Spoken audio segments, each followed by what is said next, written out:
बिस्मिल्लाहिर्रहमानिर्रहीम। अस्सलामुअलैकुम स्टूडेंट्स हम BSN 4th सेमेस्टर की सब्जेक्ट डेवलपमेंटल साइकोलॉजी पढ़ रहे हैं।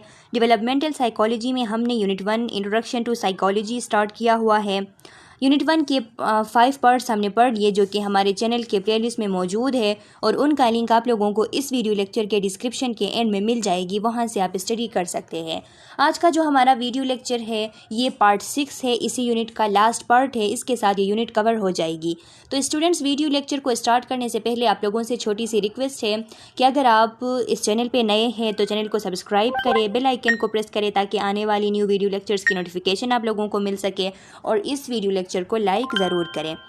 तो स्टूडेंट्स, हमने पिछले वीडियो लेक्चर में क्या पढ़ा था, जो पियाजे ने कॉग्निटिव डेवलपमेंट के लिए जो स्टेजेस बयान किए हुए थे वो स्टेजेस हमने पढ़ लिए थे डिटेल से। आज हम बायोलॉजिकल पर्सपेक्टिव पढ़ेंगे। तो बायोलॉजिकल पर्सपेक्टिव ऑफ साइकोलॉजी ये क्या होती है? तो स्टूडेंट्स, आप लोगों को पता है कि हमारे जो जितने भी बिहेवियर्स होते हैं ये हमारा जो नर्वस सिस्टम है वो कंट्रोल करता है। हमारे जितने भी बिहेवियर्स हैं ये नर्वस सिस्टम कंट्रोल करता है। बायोलॉजिकल जो साइकोलॉजिस्ट होते हैं वो इस तलाश में होते हैं कि वो अंडरस्टैंड कर सके कि किस तरीके से ब्रेन फंक्शन करता है इन बिहेवियर्स को कंट्रोल करने के लिए। इसमें एक फ़ोकस जो है वो जो इसका ख़ास फोकस होता है बायोलॉजिकल पर्सपेक्टिव ऑफ साइकोलॉजी का, वो जेनेटिक्स पे है, ब्रेन स्ट्रक्चर्स पे है और हार्मोन्स पे है। जेनेटिक्स, ब्रेन स्ट्रक्चर और हार्मोन, ये तीन चीज़ें जो है ये इसमें बहुत ज़्यादा फोकस जो है इन चीज़ों को दिया जाता है बायोलॉजिकल पर्सपेक्टिव में। जैसा कि फॉर एग्ज़ाम्पल अगर हम देख ले तो हमें प्यास लगती है, हमें भूख लगती है, तो हम सोचते हैं कि ये जो हमें प्यास लगती है, ये जो हमें भूख लगती है, तो ये क्यों लगती है? ये प्यास लगना, ये भूख लगना, ये हमारे बिहेवियर्स है। तो ये बिहेवियर्स ऐसा क्या होता है हमारे बॉडी के अंदर जिसकी वजह से ये बिहेवियर्स आते हैं, यानी हमें भूख लगती है, हमें प्यास लगती है। इसके अलावा फॉर एग्ज़ाम्पल अगर हम देख ले हमारे जो मूवमेंट्स होते हैं उनके कंट्रोल के बारे में, तो हम कभी बैठते हैं, कभी उठते हैं, तो हमारे बॉडी के अंदर ऐसा क्या होता है जिसके ज़रिए ये बैठना, ये उठना, ये चलना, ये जो जितनी भी चीज़ें हैं, अगर हम स्लीपिंग को देख ले, बायोलॉजिकल रिदम्स को देख ले या हम अपने इमोशंस को देख ले, तो ये सब जो है हमारे बिहेवियर्स में आते हैं। ये बिहेवियर हमारे बॉडी के अंदर इनकी ओरिजिन क्या है, ये क्यों ब्रेन किस तरीके से फंक्शन करता है कि ये बिहेवियर्स आते हैं, तो इन सब चीज़ों को हम बायोलॉजिकल पर्सपेक्टिव में माना जाता है कि ये बायोलॉजिकल पर्सपेक्टिव के अंदर आती है, यानी बायोलॉजिकल पर्सपेक्टिव में इन सब चीज़ों पे फोकस किया जाता है। अब स्टूडेंट्स, अगर हम बायोलॉजी की डिफिनीशन को देख ले तो बायोलॉजी को हम इस तरह डिफ़ाइन करते हैं कि biology is defined as the study of life. अगर साइकोलॉजी का देख ले तो psychology examine the human mind and its processes, especially those processes that affect behaviour. यानी biology is defined as study of life, while psychology examine the human mind and its processes, especially those processes that affect behaviour. यानी biology में हम life को study करते हैं, जबकि psychology में हम क्या करते हैं, ह्यूमन के माइंड को एग्जामिन करते हैं कि किस तरीके से ये प्रोसेसेस करता है, ख़ास तौर पर इसके जो प्रोसेसेस होते हैं उनका असर बिहेवियर पे किस तरह होता है, ये चीज़ें हम देखते हैं। तो ये जो बायोलॉजिकल पर्सपेक्टिव है ये लिंक करती है बायोलॉजी और साइकोलॉजी को। बायोलॉजिकल पर्सपेक्टिव की वजह से बायोलॉजी और साइकोलॉजी आपस में लिंक कर जाते हैं। क्यों? क्योंकि ये जो बायोलॉजिकल पर्सपेक्टिव है इसका फोकस जो होता है वो ह्यूमन के बिहेवियर को एनालिसिस करने पे इसका फोकस होता है।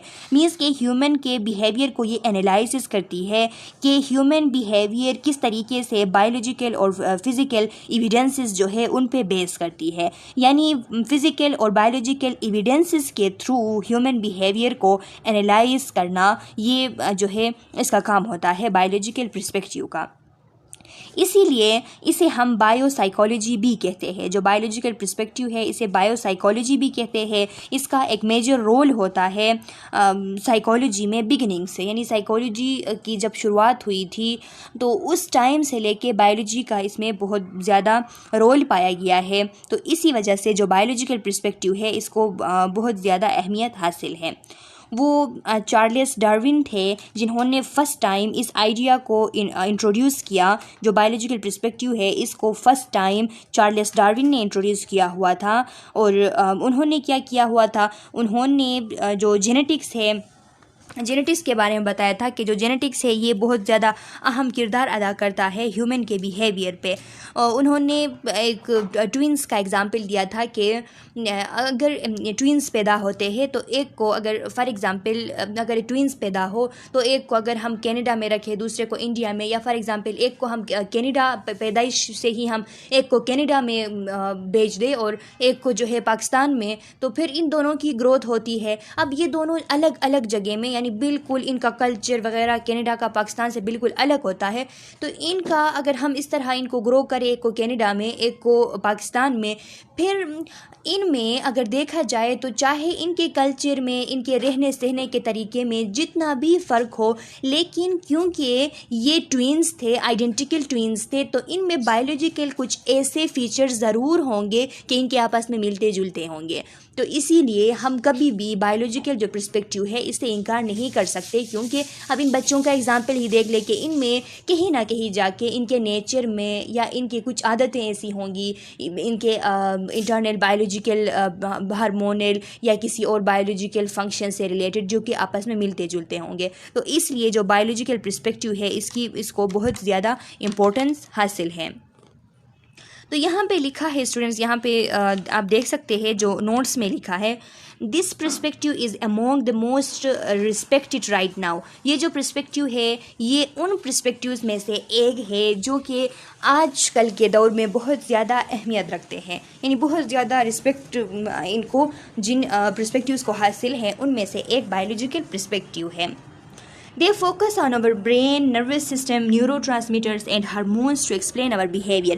इसमें क्या होता है, इसमें जो फोकस है हमारे ब्रेन पे होता है, हमारे नर्वस सिस्टम पे होता है, हमारे न्यूरोट्रांसमीटर्स पे होता है और हमारे बॉडी के अंदर हार्मोन्स पे होता है कि ब्रेन का, नर्वस सिस्टम का, न्यूरोट्रांसमीटर्स का, हार्मोन्स का, इनका क्या जो है असर पड़ता है, इनका क्या इफ़ेक्ट पड़ता है हमारे बिहेवियर पे। तो ये चीज़ें हम बायोलॉजिकल पर्सपेक्टिव में स्टडी करते हैं, इसके अंदर आती हैं। अब है स्टूडेंट्स कंस्ट्रक्टिविज़म। अब ये कंस्ट्रक्टिविज़म का कंसेप्ट क्या है, तो साइकोलॉजी में एक फेमस फील्ड है बिहेवियरिज्म, जो हम पढ़ते आ रहे हैं। बिहेवियरिज्म के बारे में हमने बहुत ज़्यादा डिटेल से स्टडी किया हुआ है। तो ये जो साइकोलॉजी की फील्ड है बिहेवियरिज्म, इसमें क्या है, इसको जो वेटसन है उन्होंने स्टार्ट किया हुआ था। जब इसकी शुरुआत हुई थी तो वेटसन ने इसको स्टार्ट किया था और उसके बाद उनका एक स्टूडेंट था वेटसन का, थैंडिक उसका नाम था, उसने फर्दर इसको डेवलप किया। उसके बाद वेटसन का अगर हम देखें तो वेटसन ने जो पेवलो का जो एक्सपेरिमेंट था डॉग पे, तो उसको उठा के उसको बिहेवियरिज्म के फील्ड से उसको अटैच करके इस पे बहुत ज़्यादा इसको डेवलप किया। इसके बाद लास्ट में बीएफ स्कैनर जो है, बीएफ स्कैनर आए और उन्होंने फर्दर मोर इस बिहेवियरिज्म के इस फील्ड को डेवलप किया। अब जो कंस्ट्रक्टिविज़म है ये एक ऐसी फील्ड है जिसने जगह लिया बिहेवियरिज्म का, यानी जब कंस्ट्रक्टिविज़म आया तो फिर बिहेवियरिज्म का जो कंसेप्ट है वो कहीं खोने लगा। मींस कि बहुत ज़्यादा जो वो फेमस हुआ था उसकी जो फेमसनेस थी वो थोड़ा कम होने लगी जब कंस्ट्रक्टिविज़म आई। यानी आज के दौर पे अगर हम देख ले तो आज के दौर पे कंस्ट्रक्टिविज़म जो है अभी भी इसको ये चलती आ रही है, ये फॉलो की जाती है, लेकिन बिहेवियरिज्म जो है वो इतना फेमस नहीं है। और इसके अलावा अगर हम देखें, अगर हम ये कहें कि बीएफ स्कैनर जो है वो लास्ट जो फेमस बिहेवियरिस्ट थे, तो ये गलत नहीं होगा, क्योंकि बीएफ स्कैनर ने इस पर बहुत ज़्यादा काम किया था इसको फेमस बनाने के लिए। उसके बाद जो है इतना ज़्यादा इस पर काम भी नहीं किया गया और जब कंस्ट्रक्टिविज़म आई तो सबने इस पर फोकस दिया और इसको फेमस बनाने लगे। तो अब ये कंस्ट्रक्टिविज़म जो है ये क्या है, तो स्टूडेंट्स ये जो कंस्ट्रक्टिविज़म की थ्योरी है ये कहती है कि जो लर्नर्स होते हैं वो नॉलेज को कंस्ट्रक्ट करते हैं अपने लिए, रदर देन जस्ट पैसिवली वो इन्फॉर्मेशन को टेक नहीं करते। मतलब ये कि अगर इसको हम डिफ़ाइन कर ले तो कंस्ट्रक्टिविज़म का थ्योरी जो है वो कहता है कि learners construct knowledge rather than just passively take in information. जो लर्नर्स होते हैं वो नॉलेज को अपने लिए कंस्ट्रक्ट करते हैं, अपने लिए बिल्डअप करते हैं, बजाय इसके वो जस्ट इन्फॉर्मेशन ले लेते हैं। तो पहले ज़माने में क्या होता था, जब कंस्ट्रक्टिविज़म नहीं थी, कंस्ट्रक्टिविज़म नहीं आई हुई थी, तो उस टाइम क्या किया जाता था कि इसी लर्निंग प्रोसेस की अगर मैं एग्जांपल दे दूँ तो टीचर जो है वो आ जाता था, टीचर को एक्टिवनेस हासिल थी, टीचर एक्टिव पर्सन माना जाता था, और जो लर्नर है वो पैसिव पर्सन माना जाता था। कहा जाता था कि टीचर जो है वो टीच करता है लर्नर को। लेकिन बाद में कंस्ट्रक्टिविज़म जब आई तो इसमें ये है कि इसमें कहा जाता है कि जो ज़्यादा इम्पोर्टेंस हासिल है वो लर्नर को है, क्योंकि लर्नर ने कंस्ट्रक्ट करनी है अपने लिए नॉलेज, यानी लर्नर जो है उसको वो एक्टिव होगा, वो अपने लिए नॉलेज कंस्ट्रक्ट करेगा, और वो जस्ट जो है इंफॉर्मेशन पैसिवली हासिल नहीं कर सकता, उसके जहन में कोई इंफॉर्मेशन जस्ट जो है ऐसी डाल दी नहीं जा सकती, वो ख़ुद अपने लिए कंस्ट्रक्ट करता है। जैसा कि जो लोग होते हैं वो इस वर्ड के अंदर उनके जो एक्सपीरियंसेस होते हैं, फिर वो क्या करते हैं, उन एक्सपीरियंसेस को रिफ्लेक्ट करके वो अपने लिए रिप्रेजेंटेशंस बिल्ड करते हैं, और फिर उन रिप्रेजेंटेशंस को वो न्यू इन्फॉर्मेशंस में शामिल कर लेते हैं, और वो जो रिप्रेजेंटेशंस, जो एक्सपीरियंस उन्होंने अपने प्री एग्जिस्टिंग नॉलेज में उनको मिला था, यानी जो प्री एग्जिस्टिंग एक्सपीरियंस वगैरह थे, उनसे जो उनका नॉलेज था, उस नॉलेज को वो लिंक कर देते हैं, इनकॉर्पोरेट कर देते हैं न्यू इन्फॉर्मेशंस में, और इस तरह वो अपने लिए जो है नॉलेज कंस्ट्रक्ट कर लेते हैं। तो कंस्ट्रक्टिविज़म में उस टाइम दो साइकोलॉजिस्ट थे जिन्होंने काम किया, एक पियाजे था और एक वाइगोट्स्की थे। वाइगोट्स्की और पियाजे ने इस पे बहुत काम किया था। इनका जो पॉइंट ऑफ व्यू है वो दोनों का एक ही था, लेकिन कुछ इसमें डिफरेंसेस थी। अब इसलिए कंस्ट्रक्टिविज़म को क्लासिफाई किया गया है टू में। एक को कहा जाता है फर्स्ट वेव और दूसरे को कहा जाता है सेकंड वेव। जो फर्स्ट वेव था इसके फादर जो है वो पियाजे थे, और जो सेकंड वेव था इसके फादर वाइगोट्स्की है। अब पियाजे क्या कहते थे? पियाजे कहते थे कि नॉलेज का जो गेन करना है ये इंडिविजुअल एक्सपीरियंसेस के थ्रू होता है। पियाजे का कहना था कि एक इंडिविजुअल जो है उसको किसी और की ज़रूरत नहीं होती नॉलेज गेन करने के लिए, वो ख़ुद से नॉलेज गेन कर सकता है। इसीलिए पियाजे के इस कंस्ट्रक्टिविज़म को कहा जाता था रेडिकल कंस्ट्रक्टिविज़म, इसको कहा जाता था इंडिविजुअल कंस्ट्रक्टिविज़म, या इसको कहा जाता था पर्सनल कंस्ट्रक्टिविज़म। इसके अलावा जो वाइगोट्स्की है, वाइगोट्स्की क्या कहते थे? वाइगोट्स्की कहते थे कि नॉलेज को गेन करने के लिए, नॉलेज को कंस्ट्रक्ट करने के लिए सोशल एक्सपीरियंसेस की ज़रूरत होती है। एक बच्चे को किसी ना किसी एल्डर पर्सन की ज़रूरत होती है नॉलेज गेन करने के लिए, ये वाइगोट्स्की कहते थे। इसीलिए वाइगोट्स्की का जो कंस्ट्रक्टिविज़म है सेकेंड वेव, इसको सोशल कंस्ट्रक्टिविज़म या इसको सोशल एक्सपीरियंसेस का नाम दिया गया। अब स्टूडेंट्स, कंस्ट्रक्टिविज़म का अगर हम निचोड़ देख ले तो कंस्ट्रक्टिविज़म का मतलब ये है कि गेन करना या कंस्ट्रक्ट करना या अपने लिए नॉलेज जो है वो बिल्ड करना। कंस्ट्रक्टिविज़म जो है ये एक ऐसी अप्रोच होती है जो कि लर्नर के रोल जो होता है, एक लर्नर का जो लर्निंग प्रोसेस में रोल होता है, इसको अप्रिशिएट करता है।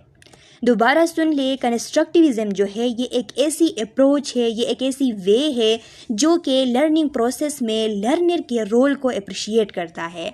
ये एक लर्नर सेंटर्ड अप्रोच है। लर्नर सेंटर्ड अप्रोच मीन्स के ये लर्नर को सेंटर्ड करके उस पर फोकस करता है। क्या होता था पास्ट में कि जो टीचर है उसको, मैंने आप लोगों को बताया कि एक्टिव पर्सन माना जाता था और चाइल्ड को पैसिव माना जाता था।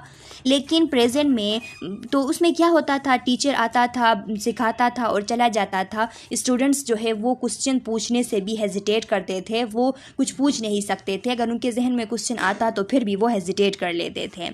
लेकिन प्रेजेंट में क्या है, जब कंस्ट्रक्टिविज़म आई तो इसके बाद अभी के जो टीचर्स हैं प्रेजेंट टाइम के, तो वो टीचर्स जो है उनका पैसिव रोल होता है और चाइल्ड का एक्टिव रोल होता है। मतलब ये कि टीचर आता है, पढ़ाता है, कुछ स्टूडेंट्स जो है वो क्वेश्चंस करते हैं, वो उनको फ्रीडम हासिल होती है, वो फ्रीली क्वेश्चंस करते हैं। इस तरीके से वो अपने लिए ख़ुद ही नॉलेज जो है वो कंस्ट्रक्ट कर लेते हैं। अब जो कंस्ट्रक्टिविज़म है इसमें आर्ग्यू ये है कि आर्ग्यू इसमें एक उठाया गया था, आर्ग्यू इस तरह उठाया गया था कि जो लर्नर है उसको कभी भी कुछ जो है गिवन नहीं किया जा सकता, वो सब कुछ अपने लिए कंस्ट्रक्ट करता है। मीन्स कि ये उस लर्नर पे डिपेंड करता है। फॉर एग्जांपल बच्चे की एग्जांपल ले तो ये उस बच्चे पे डिपेंड करता है कि वो अपने लिए खुद कुछ चीज़ जो है कंस्ट्रक्ट कर ले। उससे कोई चीज़ जो है वो टीचर इस तरह गिवन नहीं कर सकता। कोई भी लर्निंग हो टीचर उसको गिवन नहीं कर सकता, उसने खुद अपने लिए कंस्ट्रक्ट करनी है। क्यों?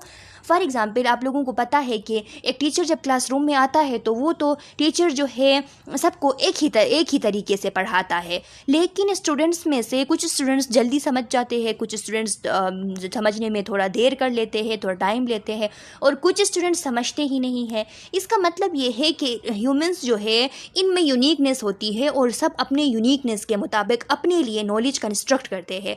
वरना अगर टीचर जो है वो एक्टिव पर्सन होता और टीचर ने जो है वो नॉलेज सिखानी होती तो टीचर तो सबको सिखाता है, फिर क्यों एक को समझ आती है दूसरे को नहीं आती है? इसका मतलब ये है कि स्टूडेंट्स जो है वो अपने लिए नॉलेज जो है वो कंस्ट्रक्ट करते हैं अपने यूनिकनेस के बेसिस पे, अपने उनके जो माइंड का लेवल होता है उसके बेसिस पे। तो ये बिलीव किया जाता है कि जो लर्नर है वो अपने लिए नॉलेज जो है वो डेवलप कर लेता है। जो दूसरे अप्रोचेस होते हैं उनके बरअक्स ये जो कंस्ट्रक्टिविज़म का अप्रोच है ये बताता है कि जो टीचर है वो टीच नहीं करता, बल्कि जो लर्नर है वो खुद लर्न करता है। मीन्स कि अपने लिए खुद जो है नॉलेज डेवलप कर लेता है। ये इसका मतलब ये है कि पहले ज़माने में जो टीचर सेंटर्डनेस हासिल थी उसको इस अप्रोच ने शिफ्ट किया चाइल्ड सेंटर्डनेस में, चाइल्ड को सेंटर्ड पे रखा गया। यहाँ पे इस पे मैं आप लोगों को बताया कि पियाजे ने काम किया था और बहुत ज़्यादा वाइगोस्की जो है उन्होंने काम किया था। तो यहाँ पे पियाजे कहते थे कि जो चाइल्ड है, जो लर्नर, मीन्स के एग्जांपल अगर लिए तो एक चाइल्ड जो है वो अपने लिए नॉलेज खुद कंस्ट्रक्ट कर सकता है, लेकिन वाइगोस्की कहते थे कि हाँ, चाइल्ड अपने लिए नॉलेज कंस्ट्रक्ट कर लेता है, लेकिन उसको मुआशरे में, सोसाइटी में किसी एक एल्डर पर्सन की ज़रूरत होती है इस काम को करने के लिए, अपने लिए नॉलेज कंस्ट्रक्ट करने के लिए। वो कहते थे फॉर एग्जांपल अगर एक बच्चे को साइकिल चलानी हो तो साइकिल चलाने के लिए उसको अपने एल्डर किसी की मदद की ज़रूरत होती है कि वो उसको सिखाए कि साइकिल किस तरह चलाई जाती है। तो इनका वाइगोस्की का ये कहना था। अच्छा स्टूडेंट्स, तो ये हमने कुछ डिटेल्स पढ़ लिए कंस्ट्रक्टिविज़म के बारे में। तो यहाँ पे देखते हैं कि स्लाइड्स में क्या लिखा है grew out and in response to cognitivism. ये जो कंस्ट्रक्टिविज़म है ये क्यों ये ग्रीव हुआ? तो ये ग्रीव इसलिए हुआ किसके रिस्पॉन्स में, जो कॉग्निटिविज़म है कि बच्चा जो है उसका जो लेवल है उसके एज जब बढ़ता जाता है तो बच्चे की जो लर्निंग लेवल है वो भी बढ़ती जाती है। उसको देख के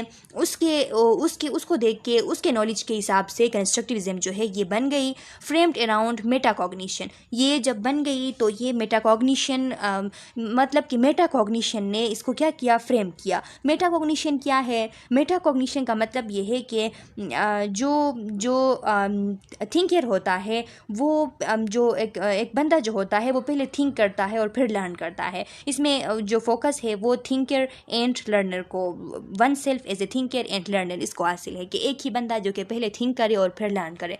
तो बच्चा इस तरह होता है, बच्चे की कॉग्निटिविटी ही इस तरह होती है कि पहले वो सोचता है फिर जो है वो लर्न करता है, यानी पहले थिंक करता है फिर लर्न करता है। तो इन चीज़ों की वजह से कॉग्निटिविज़म जो है ये बन गई। नॉलेज इज़ एक्टिवली कंस्ट्रक्टेड, इसमें क्या किया गया, नॉलेज को एक्टिवली कंस्ट्रक्ट जो है वो किया जाता है। इसका कंसेप्ट है कि नॉलेज जो है वो एक्टिवली कंस्ट्रक्ट होती है, अपने लिए नॉलेज जो है कंस्ट्रक्ट की जाती है, अपने लिए बिल्ड की जाती है। Learning is an active constructive process, learning जो है वो एक्टिव कंस्ट्रक्टिव प्रोसेस है। कॉग्निटिविज़म ये बताती है कि लर्निंग एक एक्टिव कंस्ट्रक्टिव प्रोसेस है। लर्निंग किसी को दिया नहीं जा सकता, बंदा खुद जो है वो अपने लिए कंस्ट्रक्ट करता है। लर्नर कंस्ट्रक्ट इन्फॉर्मेशन, लर्नर क्या करते हैं, अपने लिए इन्फॉर्मेशन कंस्ट्रक्ट करते हैं, बिल्ड करते हैं। New information link to the prior knowledge, new information जब उनको हासिल होती है तो वो अपने पास्ट में जो प्रियर नॉलेज है उनके साथ वो उनको लिंक करते हैं। इसी लिंक करने के बेस पे वो अपने लिए न्यू प्रेजेंटेशंस बनाते हैं, वो अपने लिए न्यू जो है वो वे बनाते हैं जिससे अपने बिहेवियर्स को चेंज करते हैं। Learner is not a blank slate, learner जो है वो सिर्फ एक खाली तख्ती नहीं है जो कि बस पैसिवली बैठा जाए और टीचर उसको सिखाए तो वो सीख जाए, उसको खुद अपने लिए कंस्ट्रक्ट करना पड़ता है। ओरिजिनेटर्स एंड इम्पोर्टेंट कंट्रीब्यूटर्स इंक्लूड, इसमें जो कंस्ट्रक्टिविज़म है इस पे जिन लोगों ने काम किया, जिन लोगों ने इसको ओरिजिनेट किया और फिर जिन लोगों ने इन पे काम किया उन पे फर्स्ट नेम किसका है, पियाजे का, वाइगोस्की का, इन दोनों का बहुत बड़ा किरदार है। और इसके अलावा डीबे, विको, रॉड्री और ब्रूनर ने भी इस पे काम किया था। तो यहाँ पे साइड पे देख ले कंस्ट्रक्टिविज़म के बारे में क्या लिखा कि इन पेजेट एंड वाइगोस्की, यानी वाइगोस्की और पेजेट जो है उन्होंने बहुत बड़ा इस पे किरदार अदा किया था, जिनका जो कहना था वो मैंने आप लोगों को बता दिया है। अच्छा स्टूडेंट्स, अब इसके अलावा द 5 ईज़ क्या है, तो लिखा है the 5 Es in an instructional model based on the constructivist approach to learning. अगर हम कंस्ट्रक्टिविज़म के जो नॉलेज है, इन कंस्ट्रक्टिविज़म के जो कंसेप्ट है इसको लेके अगर हम लर्निंग के लिए अप्रोच करें तो उसमें हमने 5 ईज़ जो है वो फॉलो करने होंगे। which says that learner build or construct new ideas on the top of their old ideas। इसका कहना, जो कंस्ट्रक्टिविस्ट जो होते हैं इनका कहना ये होता है कि जो लर्नर्स होते हैं वो बिल्ड करते हैं या कंस्ट्रक्ट करते हैं अपने लिए नए आइडियाज़ और फिर उनको क्या करते हैं, जो उनके ओल्ड आइडियाज़ होते हैं उनके साथ लिंक करते हैं। The 5 ease can be used with student of all ages. ये जो 5 ईज़ है ये जितने भी स्टूडेंट्स हैं, चाहे वो एडल्ट्स हो, बच्चे हो, सबके लिए यूज़ किए जाते हैं।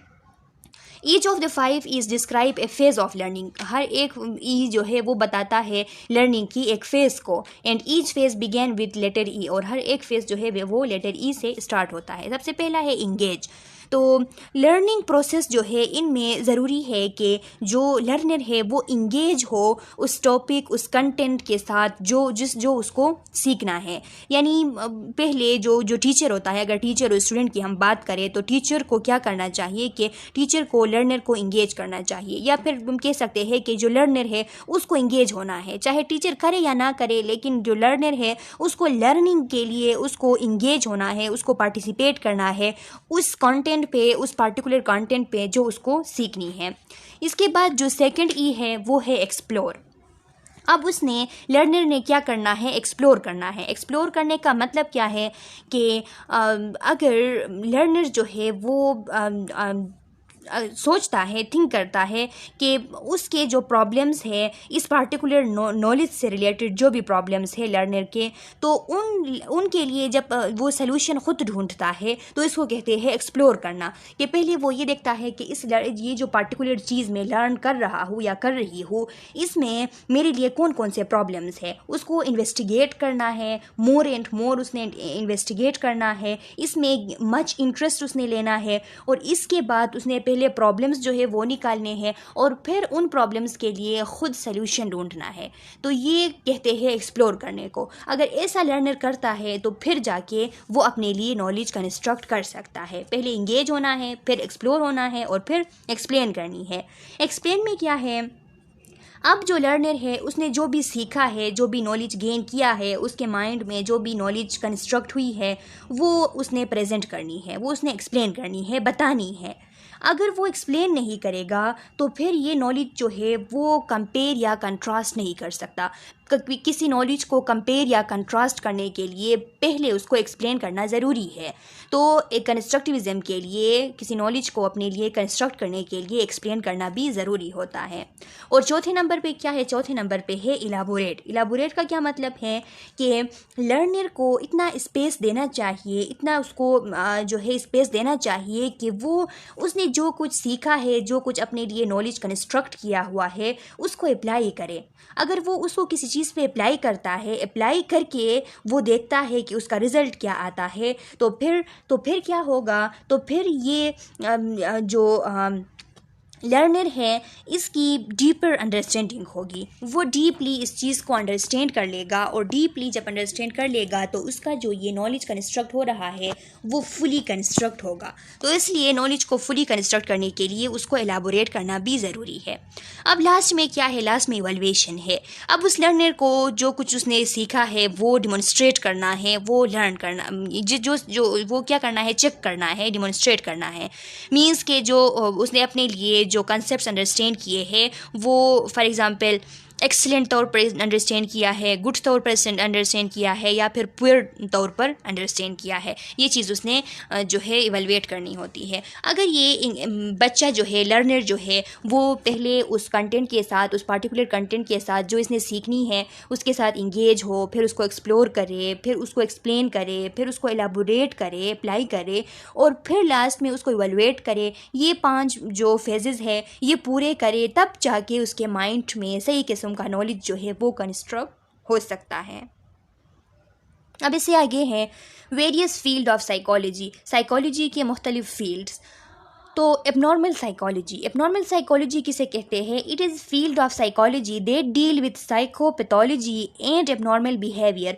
ये एबनॉर्मल साइकोलॉजी की एक फील्ड है जिसमें हम साइकोपैथोलॉजी डिस्कस करते हैं, जो एबनॉर्मल बिहेवियर होती है इंडिविजुअल्स की, लोगों की, जो कि पैथोलॉजी से उसका रिलेशन होता है, तो उसको स्टडी करने को हम कहते हैं abnormal psychology. Biopsychology. This area of psychology is focused on how the brain, neurons and nervous system influence thought, feeling and behavior. ये जो एरिया है साइकोलॉजी का जिसे हम बायोसाइकोलॉजी कहते हैं, इसका फोकस ये होता है कि किस तरीके से हमारा ब्रेन, हमारे न्यूरॉन्स, हमारे नर्वस सिस्टम हमारे थॉट्स पे, हमारे फीलिंग्स पे और हमारे बिहेवियर पे इन्फ्लुएंस करते हैं। ब्रेन का, न्यूरॉन का, नर्वस सिस्टम का किस तरीके से हमारे थॉट, फीलिंग और बिहेवियर पे असर होता है, इनको हम बायोसाइकोलॉजी के अंदर डिस्कस करते हैं। क्लिनिकल साइकोलॉजी क्या है? Clinical psychology is the branch of psychology concern with the assessment and treatment of mental illness, abnormal behaviour and psychiatric problem. Clinical psychology बी साइकोलॉजी की ब्रांच है जिसमें हम कंसर्न करते हैं कि हम किस तरीके से जो मेंटल इलनेस है, एबनॉर्मल बिहेवियर है और साइकियाट्रिक प्रॉब्लम है, इनकी असेसमेंट करें और फिर इनकी ट्रीटमेंट करें। कॉग्निटिव साइकोलॉजी क्या है? This area of psychology is centred on the science of how people think, learn and remember. ये जो एरिया है साइकोलॉजी का, इसमें हम इन चीज़ों पर फोकस करते हैं कि किस तरीके से लोग जो है वो सोचते हैं, लर्न सीखते हैं और याद रखते हैं, इन चीज़ों का हम देखते हैं। Psychologist who work in this field often study things such as perception, language, learning, memory, attention, decision making and problem solving. तो जो साइकोलॉजिस्ट होते हैं वो जो इस फील्ड में कॉग्निटिव साइकोलॉजी में काम करते हैं, वो अक्सर ये चीज़ें स्टडी करते हैं कि एक ह्यूमन जो है वो किस तरीके से परसेप्ट करता है, किस तरीके से वो एहसास रखता है, उसकी लैंग्वेज किस तरीके से होती है, वो लर्निंग किस तरीके से करता है, मेमोरी उसकी किस तरीके से बनती है, अगर वो अटेंशन रखता है तो किस तौर पर वो अटेंशन रखता है, और अगर डिसीजन मेकिंग करता है तो कैसे करता है, अगर प्रॉब्लम सॉल्व करता है तो कैसे करता है। ये चीज़ें कॉग्निटिव साइकोलॉजी में हम देखते हैं। Comparative psychology, this field of psychology is centred on the study of animal behaviour. इसमें क्या करते हैं? कंपैरेटिव साइकोलॉजी में सेंटर्ड एनिमल्स के बिहेवियर को हासिल है। इसमें जो साइकोलॉजिस्ट होते हैं वो एनिमल्स के बिहेवियर पे स्टडी करते हैं और फिर उनको कंपेयर करते हैं ह्यूमन के साथ कि एनिमल्स का कोई बिहेवियर जो है वो ह्यूमन के साथ जनरलाइज हो सकती है या नहीं। काउंसलिंग साइकोलॉजी में क्या होता है? It is centred on treating client experiencing mental distress and a wide variety of psychological symptoms. जो काउंसलिंग साइकोलॉजी है इसमें सेंटर्ड किसको हासिल है? ये उस चीज़ पे ज़्यादा फोकस करते हैं कि किस तरीके से उन लोगों की ट्रीटमेंट की जाए जिन लोगों को मेंटल डिस्ट्रेस है और मुख्तलिफ़ किस्म के उनको साइकोलॉजिकल सिम्टम्स है, उनको किस तरीके से काउंसिल किया जाए, उनकी किस तरीके से ऐसा माइंड बनाया जाए कि उस माइंड के थ्रू उनकी ट्रीटमेंट की जाए साइकोलॉजिकली। तो काउंसलिंग साइकोलॉजी में हम ये चीज़ देखते हैं। डेवलपमेंटल साइकोलॉजी में हम क्या करते हैं? Psychologists who study development are interested in how people change and grow throughout the entire life span. जो साइकोलॉजिस्ट डेवलपमेंटल साइकोलॉजी स्टडी करते हैं तो उनका इंटरेस्ट ये होता है कि किस तरीके से लोगों में चेंजेस आती है, लोग किस तरीके से ग्रो करते हैं अपने पूरे लाइफ स्पेन में, उन ग्रो के साथ साथ उनके लाइफ स्पेन में उनके बिहेवियर में चेंजेस किस तरीके से आती है. They often study things such as physical growth, intellectual development. वो ऐसी चीज़ें भी स्टडी करते हैं जैसा कि वो फिजिकल ग्रोथ को भी देखते हैं, उनकी जो लोगों की जो जहानत की डेवलपमेंट हो रही होती है उनको देखते हैं, उनमें जो इमोशनल चेंजेस आती है उनको देखते हैं, जो उनकी सोशल ग्रोथ हो रही होती है यानी सोसाइटी के लिहाज से उनकी जो ग्रोथ हो रही होती है उनको भी देखते हैं, और उनके जो परसेप्चुअल चेंजेस होते हैं जो थ्रू आउट लाइफ उनमें आते हैं तो इन सब चीज़ों को देखते हैं. Educational psychology. Psychologists who work in this field are focused on understanding how people learn. जो साइकोलॉजिस्ट एजुकेशनल साइकोलॉजी पे काम करते हैं तो फिर उनका फोकस इस चीज़ पे होता है कि किस तरीके से पीपल जो है वो लर्निंग करते हैं, वो किस तरीके से सीखते हैं, पढ़ाई करते हैं, तो इनका फोकस इस चीज़ पे होता है. Experimental psychology. Experimental psychology is an area of psychology that utilize scientific method to research the mind and behavior. Experimental psychology psychology की एक ऐसी एरिया है जिसमें साइंटिफिक मेथड्स जो है वो यूज़ करके क्या करते हैं, जो साइकोलॉजिस्ट है वो साइंटिफिक मेथड यूज़ करके रिसर्च करते हैं माइंड पे और बिहेवियर पे. Forensic psychology. Forensic psychology is defined as the junction of psychology and the law. Forensic psychology में क्या किया जाता है, साइकोलॉजी के जो कंसेप्ट होते हैं उनको उनकी जंक्शन की जाती है कानून के साथ, लॉ के साथ. But forensic psychologist can perform many roles, तो दिस डिफिनीशन कैन वेरी. लेकिन जो फोरेंसिक साइकोलॉजिस्ट होते हैं वो बहुत ज़्यादा उनकी जो रोल्स है वो बहुत ज़्यादा wide variety of roles perform करते हैं, इस वजह से ये डिफिनीशन जो है चेंज हो सकती है. फोरेंसिक साइकोलॉजी को हम इस तरह भी डिफ़ाइन करते हैं कि फोरेंसिक साइकोलॉजी में हम जो साइकोलॉजिकल नॉलेज होती है उनको और साइकोलॉजी के जो मेथड्स होते हैं उनको यूज़ करके अगर कोई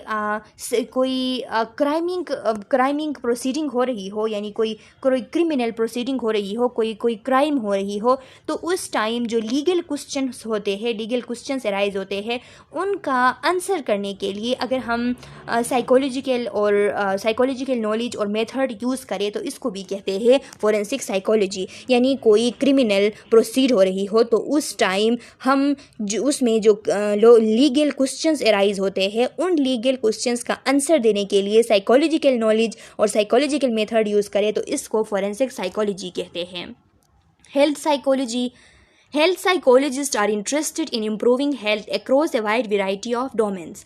यानी हेल्थ जो साइकोलॉजिस्ट होते हैं वो इस चीज़ पे इंटरेस्टेड होते हैं कि हेल्थ को इम्प्रूव कर सकें मुख्तलिफ़ किस्म के डोमेन्स यूज़ करके, यानी मुख्तलिफ़ किस्म के पहलू से वो हेल्थ को इम्प्रूव करना चाहते हैं. These professionals not only promote healthy behaviour, they also work on the prevention and treatment of illness and disease. ये जो प्रोफेशनल्स होते हैं, जो हेल्थ साइकोलॉजिस्ट होते हैं, ये सिर्फ हेल्थी बिहेवियर्स को ही प्रमोट नहीं करते बल्कि ये जो डिजीज़ और इलनेस होते हैं उनकी प्रिवेंशन और उनके ट्रीटमेंट पे भी काम करते हैं. Social psychology. This field of psychology is focused on the study of topics such as group behavior, social perception, leadership. तो ये जो सोशल साइकोलॉजी है इसमें क्या किया जाता है, इनका जो फोकस होता है वो उन टॉपिक्स पे होता है जैसे कि ग्रुप बिहेवियर है, यानी ग्रुप्स में जो ग्रुप के जो पार्टिसिपेंट्स होते हैं उनके बिहेवियर के बारे में स्टडी करना, जो मुआशरे में परसेप्शंस होती है, सोशल परसेप्शन होती है उसके बारे में, लीडरशिप के बारे में, इसके अलावा नॉन वर्बल जो बिहेवियर्स होते हैं उनके बारे में, जो एग्रेशन और प्रीजुडाइज होती है इनके बारे में. यानी एग्रेशन किसे कहते हैं, जाहिरियत जो होती है, यानी कोई मुआशरे में किसी पे फोर्सफुली किसी से एक्शंस करवाए जाए ऐसी चीज़ें, या फिर प्रीजुडाइज क्या होती है, ऐसा एटीट्यूड जो कि माइंड को किसी के फेवर में करे, तो इसको हम कहते हैं प्रेजुडाइज. तो इन सब चीज़ों के बारे में जहाँ हम स्टडी करते हैं जिस फील्ड में, उसको कहते हैं social psychology. Industrial organizational psychology. This field of psychology often referred as IO psychology. ये जो इंडस्ट्रियल ऑर्गेनाइजेशनल साइकोलॉजी है इसको अक्सर IO साइकोलॉजी कहा जाता है। Work to improve productivity and efficiency in workplace. ये किस लिए काम करता है? जो वर्क प्लेस होती है वहाँ पे प्रोडक्टिविटी को और वहाँ पे इफ़िशेंसी यानी उनकी जो लोग होते हैं उनकी कारकर्दगी को इंक्रीज़ करने के लिए, उनको इम्प्रूव करने के लिए काम करते हैं।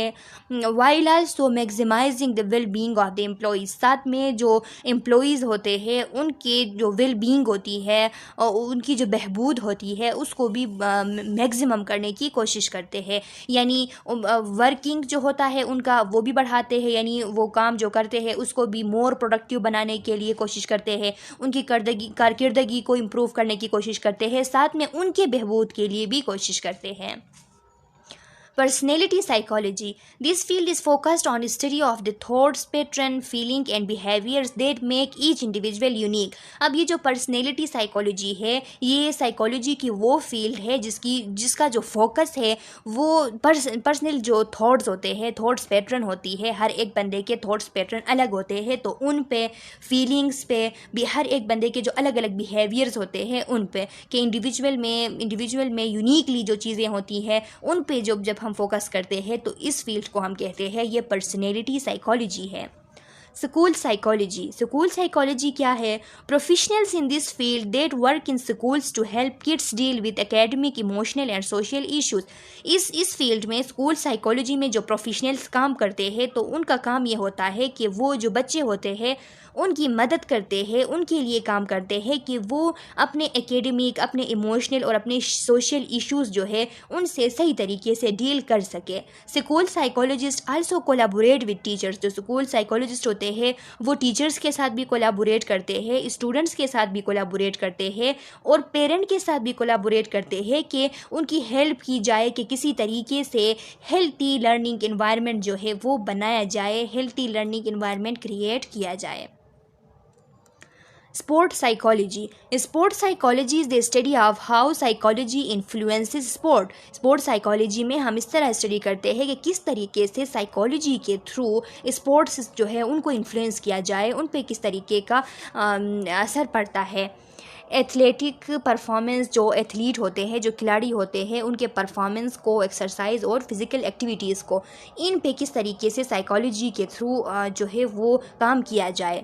सम sport psychologist work with professional athlete and coaches to improve performance and increase motivation. कुछ स्पोर्ट्स साइकोलॉजिस्ट जो है वो काम करते हैं प्रोफेशनल एथलीट के साथ, ये जो खिलाड़ी होते हैं इनके साथ।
अच्छा स्टूडेंट्स, तो क्या करते हैं जो स्पोर्ट्स साइकोलॉजिस्ट होते हैं वो प्रोफेशनल एथलीट के साथ काम करते हैं और उनको कोच करते हैं, उनको सिखाते हैं ताकि उनको इस साइकोलॉजिकली मींस के माइंड के लेवल उनकी इस तरह से सेट करते हैं कि उनकी परफॉर्मेंस इम्प्रूव हो और उसकी वजह से वो जो है मोटिवेट हो सके, उनकी मोटिवेशन इंक्रीज़ हो।